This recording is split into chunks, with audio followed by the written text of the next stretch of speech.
Hello, good evening, everybody. Welcome to our Tech Tuesday.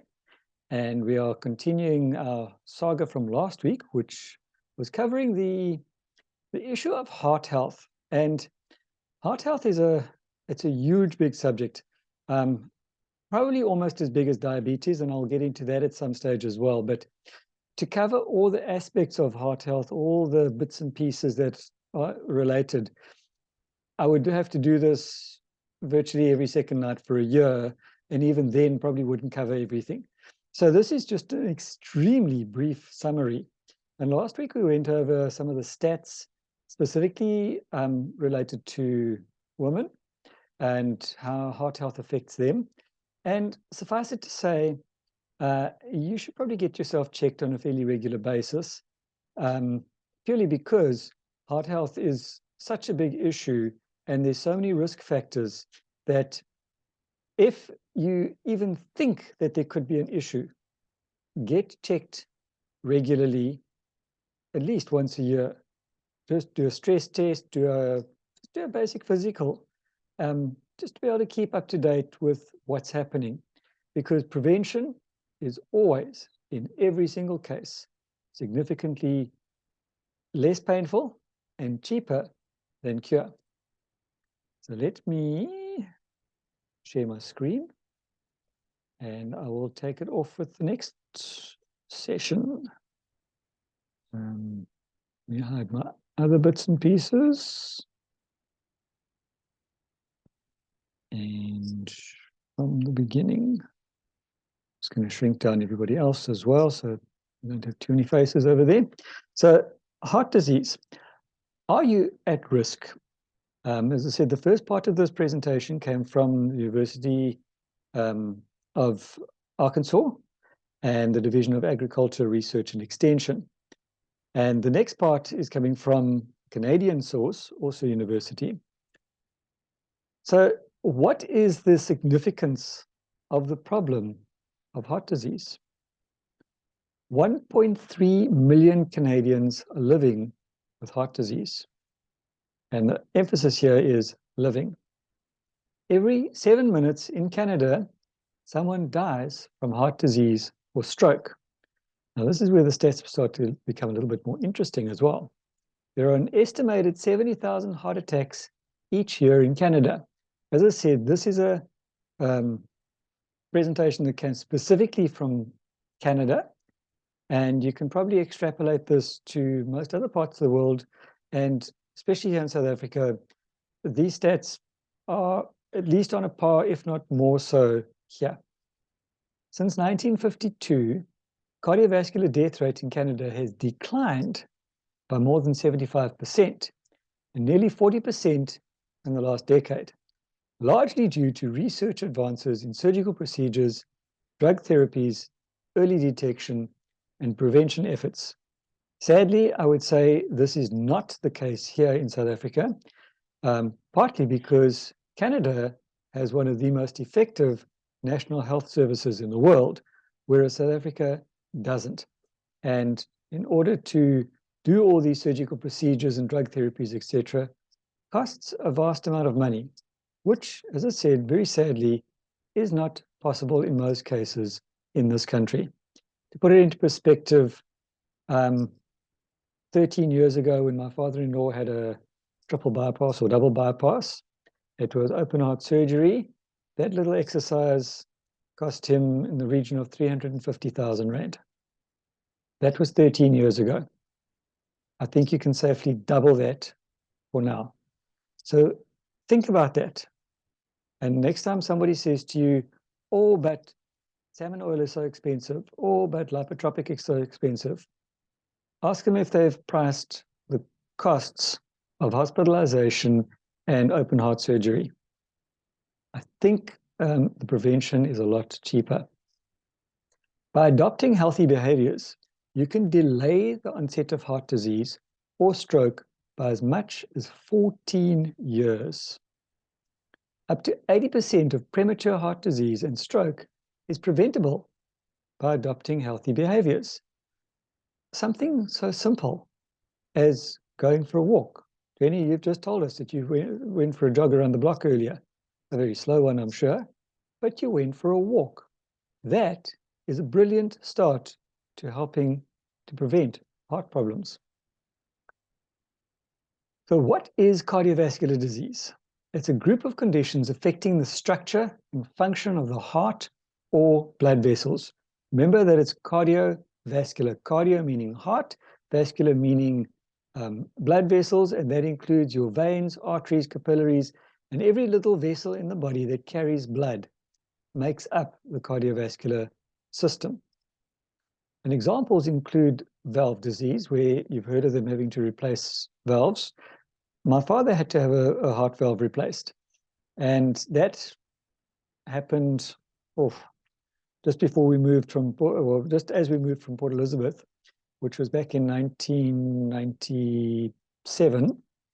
And that extended his life by a good few years and allowed him to have a healthy, happy life for a good number of years longer than quite probably he would have had before. Also, things like heart muscle disease, which is called cardiomyopathy, and chronic heart failure, which is what CHF stands for, as well as coronary artery disease, or CAD. So coronary artery disease is the most common form of heart disease, and arteries in the heart are blocked by plaque formation, leading to complications, including angina or chest pain, and the heart does not have enough oxygen, or a heart attack. So to put this into perspective, if you've ever had a cramp in your calf muscle, that is more or less what angina is like. And I remember my grandmother suffering from angina in her later years. I don't know how long it was before then, but certainly in her later years, she often had angina attacks. And it's really just your heart having a cramp. And a heart attack is what happens if the heart does not get any oxygen at all. Remember, a heart is a muscle. And you know what happens when your legs cramp up? Now imagine that cramp becoming a solid knot and you can't straighten your leg. That's what happens in a heart attack. During a heart attack, some of the heart muscle can die from a lack of oxygen because it's very sensitive and it doesn't take long for that death to happen. And over many years, plaque builds up on artery walls. And we've spoken about this before, and it's a little bit like your drain pipes in your kitchen sink if you're not using LDC. And every time you wash oily dishes because you've been frying some food, which you shouldn't be doing, but if you've had some fried eggs or something along those lines, and you've now washed those dishes, that oil goes down the drain. But it tends to settle there. You don't see it, you don't smell it, you don't hear it, but it settles there until one day, suddenly, your drain is blocked because you pull the plug out and the water doesn't go anywhere. And you go, oops, what happened? There's a blocked drain. And again, costs quite a bit because you've got to get a plumber out to come and clean your drains, and they push acid down there and all sorts of horrible junk just to open it up. Whereas if you had been taking precautions and, for instance, using LDC to wash your dishes, it wouldn't be sitting there. And the same with the plaque that builds up in your artery walls. If you're taking your omega-3 on a regular basis and your carotenoids, pardon me, then it won't clog up on the artery walls, and therefore it won't cause this plaque. But the plaque narrows and clogs the arteries, slowing the flow of blood. Again, like in the drain, that stuff builds up. The water still goes down, but it becomes slower and slower and slower until suddenly that blockage happens. Now, coronary thrombosis is plaque in an artery that can break off the artery wall and cause bleeding. So imagine if you've ever watched one of these nature movies and you see these icebergs, and what happens is it calves. So like a cow gives birth to a calf, so they call these things calving, is when part of that iceberg breaks off. And it causes a huge big splash and causes a lot of other issues. And this is what happens to the plaque in your artery, is it breaks off and it shoots through the artery, but it stretches because it's hard, and it stretches the artery walls and it causes extra bleeding and damage. Now, the body's repair system, in turn, creates a blood clot to heal the wound. And this has become a big issue these days in surgeries. And I often say to people, I don't know if we are just more aware of blood clots happening, or if they are, in fact, becoming a lot more common due to various different reasons. But if you cut your arm, for instance, or you've had surgery, you want the blood to clot in that area. What you don't want is those clots to break off and shoot through the system and clog up against the artery walls because of plaque or because of other blood clots, and then you end up with a problem. The clot can block the artery completely, leading to either a heart attack or stroke. Really depends where it blocks. So if it blocks an artery to the heart, you will have a heart attack. If it blocks an artery to the brain, you will have a stroke, either of which can be fatal. Now, heart health is a big topic. And the heart is an amazingly complicated organ. It moves blood around the body, delivering oxygen, nutrients, and bioactive substances while removing carbon dioxide and metabolic waste. And it does that. Take your pulse. That's how often it does that. 24 hours a day, 7 days a week for many decades. Every time your heart beats, so every time that you feel your pulse beating, that is your heart moving blood around your entire body.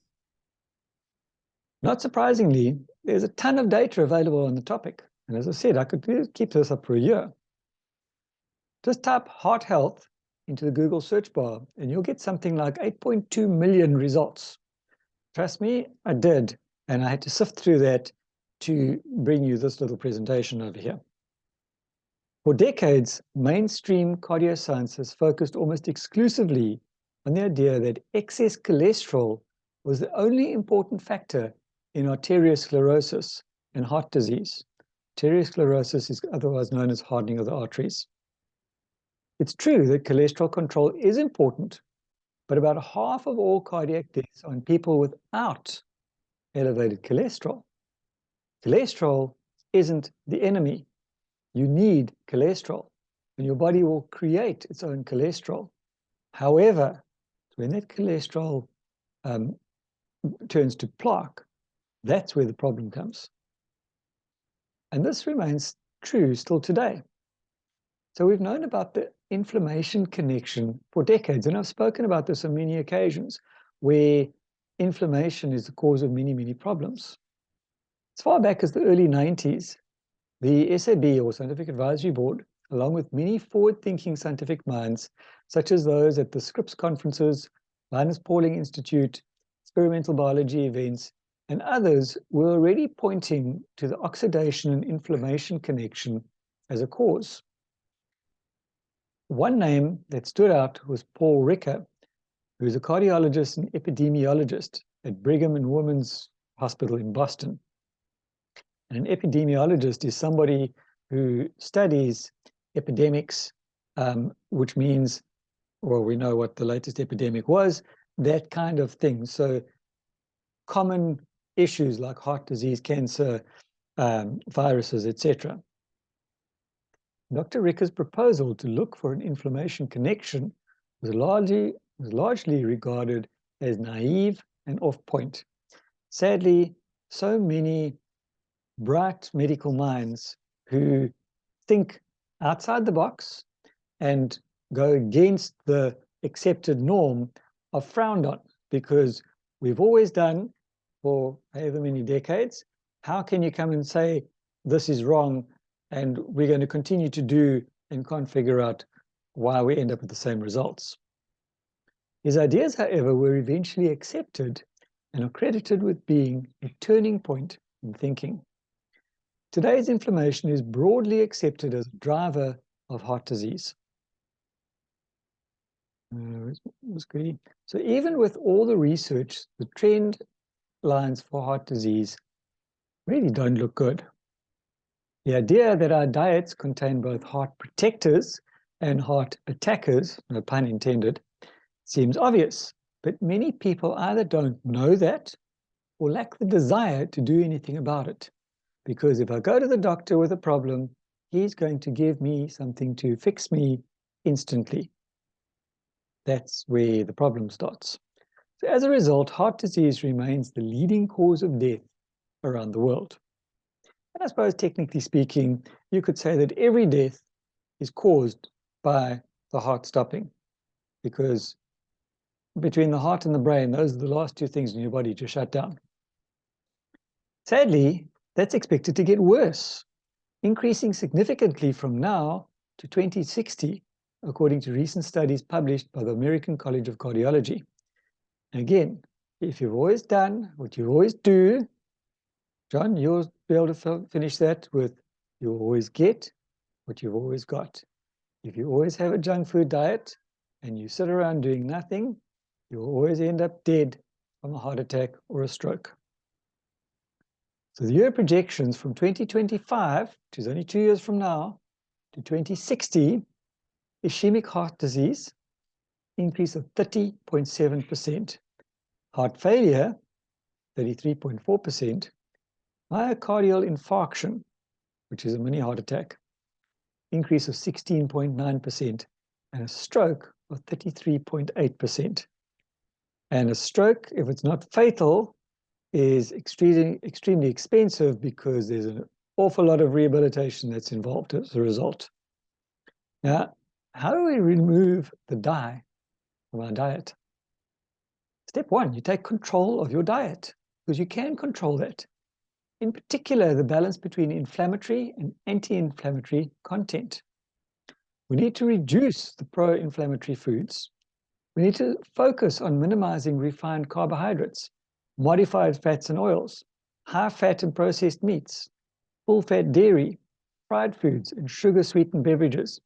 In short, junk food or fast foods. And we need to increase anti-inflammatory foods. Things like fruits and veggies, which are rich in antioxidants, polyphenols, and fiber. Whole grains, omega-3 rich fatty fish like salmon, sardines, mackerel, nuts, legumes, and other high fiber foods. We reduce the inflammation, therefore reduce the risk. We need to move the needle from a pro-inflammatory diet to an anti-inflammatory diet.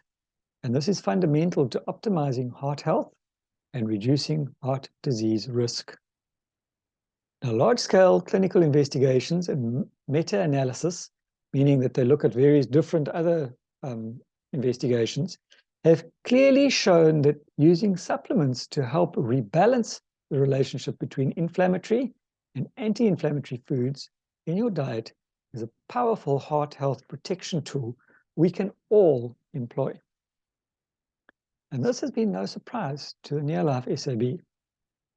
Understanding and investigating the roles of nutrients in the inflammation and anti-inflammation balance has been a significant part of SAB research and product development for over 30 years. Evidence from human clinical trials performed on our products by the SAB, as well as by others, in other words, independent tests, have shown powerful heart health protecting effects. Our 2005 intervention trial showed that Salmon Oil Plus has powerful heart health benefits because it supported healthy inflammatory processes and maintained healthy triglyceride levels. And follow-up research conducted in partnership with SAB member Dr. Ariana Karugi, as well as renowned omega-3 researcher Dr. Karsten Gronert, showed that supplementation with Salmon Oil Plus promoted the production of the inflammatory mediators, known as resolvins, needed to support a healthy inflammatory response. Prior to these studies, work performed by researchers from the US Department of Agriculture and others showed that carotenoid complex protected heart health by supporting healthy cholesterol levels. And the heart is a muscle that hopefully never stops working, because when it does, well, we won't go there. Your heart needs a lot of energy to pump blood 24 hours a day, 7 days a week. From probably about 2 months after conception to the day you die.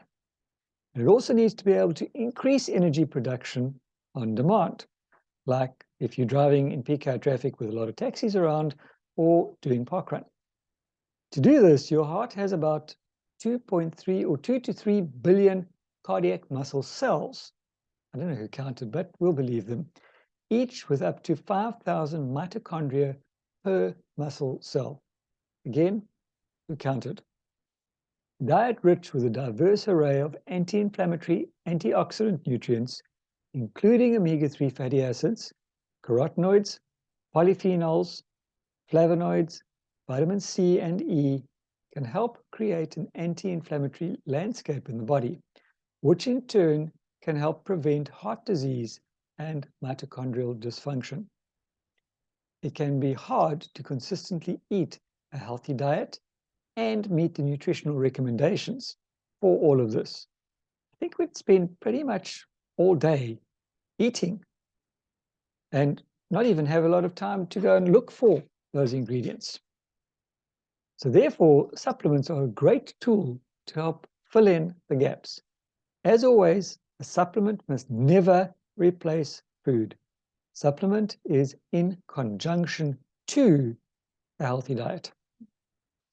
Neolife provides great selection of nature-based, science-backed, heart-friendly nutritional supplements to help you make sure that controlling diet-related low-grade inflammation is part of your daily heart health game plan.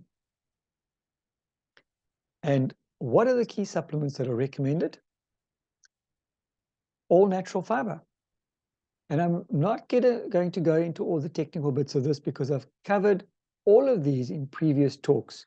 However, if you're watching this as a recording and you do want to know more about these individual products, please feel free to contact me or the person who has shared this with you so that they can explain more about these products.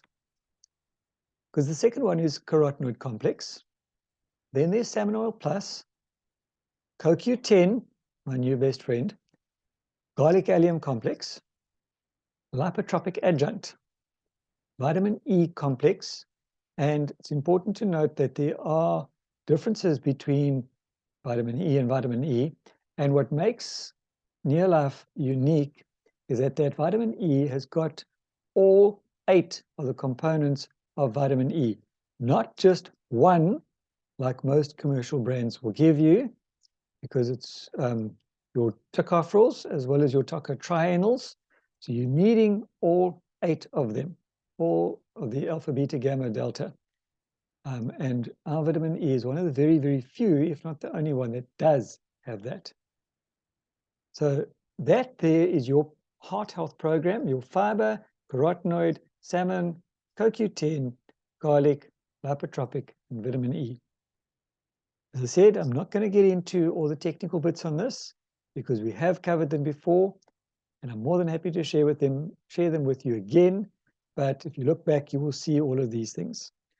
So takeaway, people, in this presentation over here, stop the share. My takeaway is look after your health, look after your heart. You only have one heart and one life. You don't get a second go around. Very few people survive a heart attack. And if there's a lot of clogging up in those arteries, please make sure that they get cleaned properly. And if you know that you have an issue, get checked by a suitable physician very regularly. And I would say at least every 6 months. And listen to your body. You will pick up the signs where you find it hard to walk upstairs. You find it hard to take 10 steps, never mind walk up steps or down steps, because you're suddenly out of breath. You're feeling cramps in your chest. You're feeling your legs are tired and heavy.